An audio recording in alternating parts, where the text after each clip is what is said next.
फसल कोई सी भी हो, यदि हम उसमें फिटकरी का प्रयोग करते हैं तो इससे ज़्यादा उत्पादन लिया जा सकता है और कई प्रकार के जो खादों की बचत हो सकती है।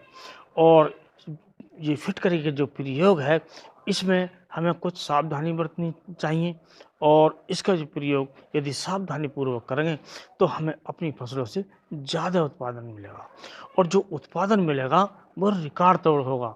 आपको पहले ये उत्पादन इतना नहीं मिल पाया होगा जितना आप फिटकरी के प्रयोग से ले सकते हैं। तो दोस्तों, ये जो फिटकरी होती है काफ़ी सस्ती पड़ती है, करीब 30 के रुपए किलो ये हमें मिल जाती है और 1 एकड़ में हमें 1 से डेढ़ या 2 किलोग्राम तक ही प्रयोग करनी होती है, इससे ज़्यादा प्रयोग नहीं करनी होती है। और दोस्तों, इसमें जो पोषक तत्व होते हैं, इसमें पोटेशियम होता है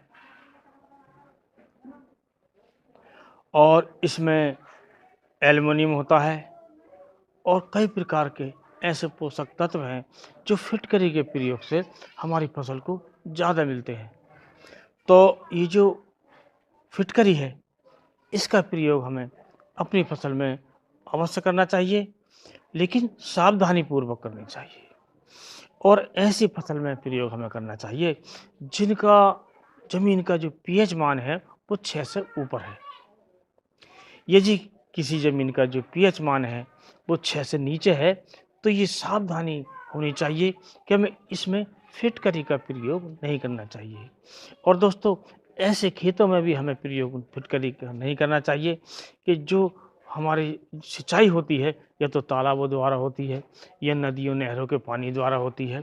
इस प्रकार के खेतों में भी हमें फिटकरी का प्रयोग नहीं करना चाहिए और फिटकरी का प्रयोग से हम ज़्यादा उत्पादन तो ले ही सकते हैं, लेकिन इसके साथ-साथ जो हमारी फसल की जो क्वालिटी होगी, वो शानदार होगी।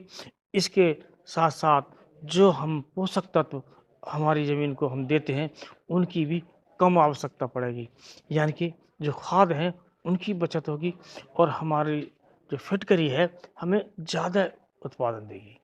तो इसका जो प्रयोग है, अब प्रयोग विधि जान लेते हैं। तो दोस्तों, इसका जो प्रयोग है, वैसे सबसे अच्छा वो तरीका है जब हमारी फसल में दूसरा या पहला या तीसरा पानी चल रहा हो, तो उसमें हमें इसका प्रयोग करना चाहिए। और इसका प्रयोग करने के लिए हमें इस प्रकार अपनी फसल में देखना चाहिए कि हमारी ज़मीन का जो पीएच मान है कितना है और यदि पीएच मान 6 से ऊपर है